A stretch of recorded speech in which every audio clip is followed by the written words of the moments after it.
नमस्कार। मैं हूँ सुशांत और आप सुनने वाले हैं एक कहानी, पुल के पार। एक ऐसी दर्द भरी कहानी जो आपके रोंगटे खड़े कर देगी, जो मानवता को उसकी हैसियत दिखा देती है, बता देती है कितना मानवता मानव के अंदर रह गई है। कहानी शुरू करते हुए, आज दूसरा हफ्ता भी बीत गया और पेट में अन्न का दाना तक ना गया था।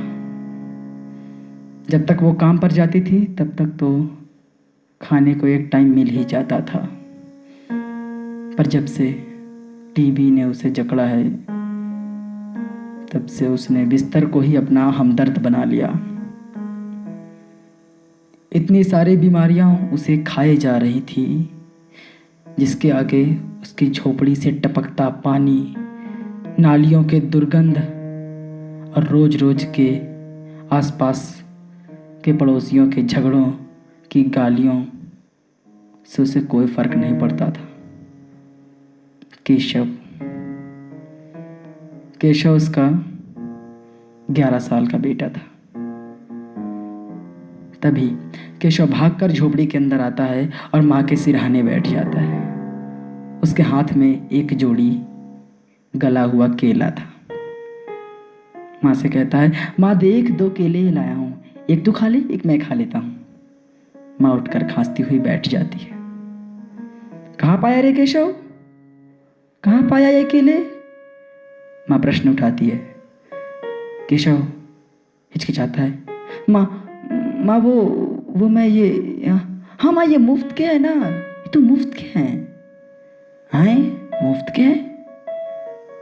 माँ फिर खांसने लगी और सोचने लगी, वैसे भी केशव ने आज कुछ खाया नहीं, और अगर ये एक केला भी मैं उसके मुंह से छीन लूं तो क्या होगा?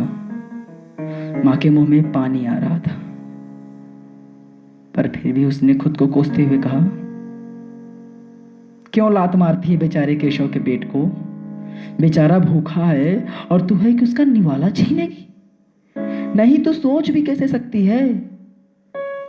माँ लो, माँ खा लो। तभी केशव फिर से दोहराता है। माँ कहती है, नहीं मैंने खा लिया केशव, अब इसे तू खा ले। माँ केशव के हाथ से केला छीन कर केशव को ही खिला देती है। ऐसा लग रहा था केले का हर एक निवाला उसी के पेट में जा रहा। दिन बीत रहे थे, बीमारी भी बढ़ रही थी। किसी तरह महाजन ने दया करके 2 भेली गुड़ उन्हें दिया था, पर आज वो भी खत्म हो जाएगा। कब तक इंसान गुड़ और पानी के सहारे जिंदा रह सकेगा? जब केशव ने माँ को कहा, माँ ले ये गुड़ है, आखिरी बचा है, खा ले, तो माँ ने पलटकर मुस्कुराते हुए ऐसे कहा जैसे कुछ हुआ ही ना हुआ हो। उसने कहा, मैंने खा लिया, तू खा ले केशव। उसने सोचा माँ सही बोल रही होगी, पर उसे क्या पता था माँ हमेशा झूठी होती है, हमेशा। केशव ने गुड़ खाया, 2 गिलास पानी पिया और माँ के साथ सो गया। रात के करीबन 10 साढ़े 10 बजे होंगे जब केशव की नींद अचानक किसी के रोने की आवाज़ से सुनकर टूटी। वो उठा, उसने देखा कि उसकी बूढ़ी माँ अपने पेट को दबाए रो रही थी, खांस रही थी। केशव झट से उठा और माँ को पानी दिया और फिर वो भी रोने लगा। क्या करता, मुट्ठी भर का तो उसका दिल है। माँ रो मत, माँ रो मत, माँ तुम्हें भूख लगी है? माँ रुको, माँ मैं खाना लाता हूँ, माँ तुम रुको, मत रो, माँ अपने आंसू पोंछ लो, माँ मत रो। ये कहकर केशव वहां से निकल गया। घर से निकल गया। उसे अपनी मंजिल पता थी, उसे पता थी कि उसे कहाँ जाना है। कुछ देर भागने के बाद वो सामने खड़ा था, उसी पुलिया के नीचे। ये वही पुलिया थी जिसके नीचे केशव की झोपड़ी थी, जहां और कई लोग बसे थे, जिनके पास ना घर था ना काम, हाँ नाम जरूर था।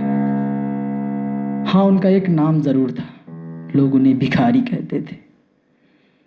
जाने क्यों, शायद बस इसलिए कि दूसरे इंसानों से वो कुछ मदद मांग लेते थे, कुछ खाना, कुछ रुपए।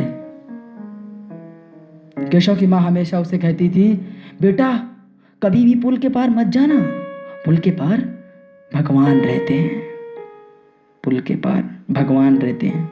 अगर तू उधर जाएगा तो वो नाराज हो जाएंगे और फिर तुझसे कभी भी दोस्ती नहीं करेंगे। अभी वो तेरे दोस्त है ना, तो दोस्ती से कभी मुकरना मत, अपने दोस्त से कभी दोस्ती तोड़ना मत। पर केशव आज घर से सोच कर निकला था कि वो भगवान उसके दोस्त हैं, वो भगवान उसके दोस्त हैं और वो जरूर उसकी मदद करेंगे। आखिर दोस्त मदद तो करते ही हैं ना। उसे उसकी माँ के लिए कुछ ना कुछ खाने को जरूर अपने दोस्त के यहाँ कुछ मिल जाएगा। उसने पुल पर दौड़ना शुरू कर दिया और तभी बादल चीखने लगे।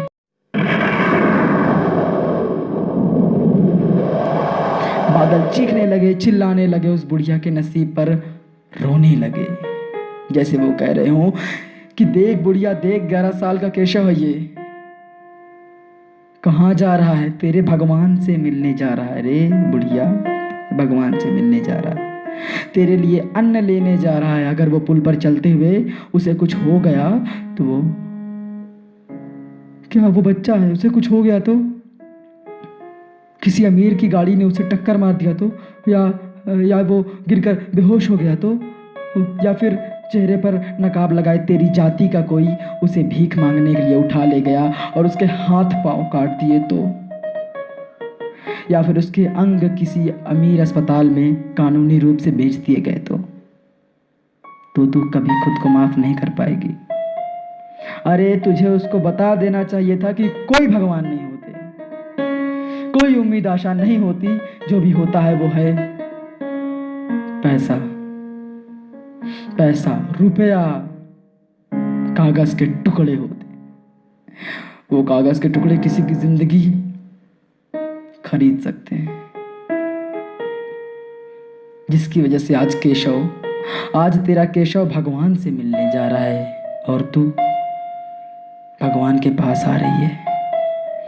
केशव भागता जा रहा था, उसके नन्हे नाजुक पैरों में चप्पलें भी नहीं थी। आती जाती गाड़ियों को देखकर वो सोचता कि ये सब भी भगवान से मिलने जा रहे हैं और मुझे जल्दी पहुंचना होगा, कहीं देर ना हो जाए। बारिश के पानी से भीगा केशव आखिर पुल के उस पार पहुंच ही गया और वो देखता है कि पूरी गली सून पड़ी है, कहीं कुछ भी दिखाई नहीं दे रहा। एकाएक उसकी नज़र एक बड़े भव्य गेट पर पड़ती है। टिमटिमाती चमकदार लाइटों से सजा था वो गेट। केशव को समझते देर न लगी कि बस मैं पहुंच गया, यही है भगवान का घर, यही है मेरे दोस्त का घर। असल में केशव जहाँ गया था वो एक मैरिज हॉल था, मैरिज हॉल, जहाँ अमीरों के जोड़ों का मिलन होता है, जहाँ विवाह होते हैं। शायद उस वक्त दरवाजे पर कोई वॉचमैन न था, तो केशव अंदर प्रवेश कर गया।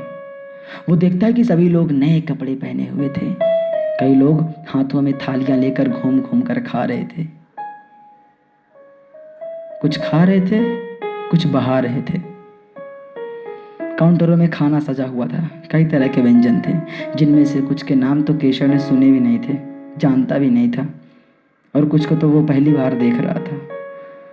उसके मन में ये बात कौंध रही थी कि भगवान इस तरह रहते हैं और हम लोग फटे पुराने कपड़ों में पहनते हैं तथा पन्नी की छत के नीचे सोते हैं। उसे लगा इतना सारा खाना भगवान मेरी माँ के लिए कुछ ना कुछ तो दे ही देंगे, इतना सारा खाना है, कुछ ना कुछ तो मुझे मिल ही जाएगा, ना सही 4 रोटियां 2 रोटियां।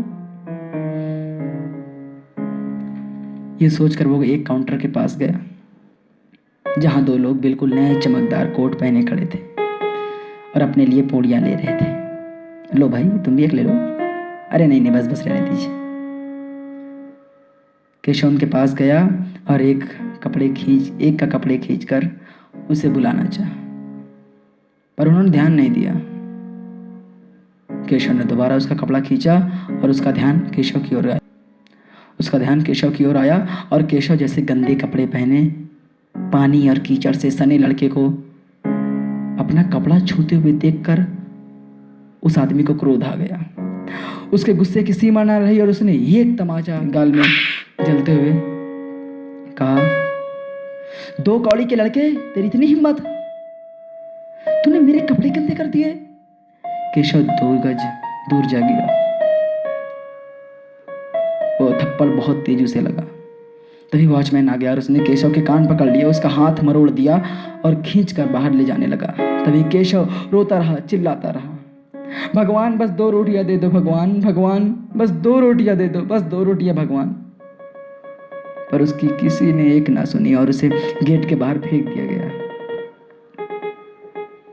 और वो महंगा कोटधारी जो कोट पहना हुआ था अभी भी अंग्रेजी में उसे गालियां बके जा रहा था। केशव एक रोड लाइट के खंभे के नीचे लाचारी में बैठ गया।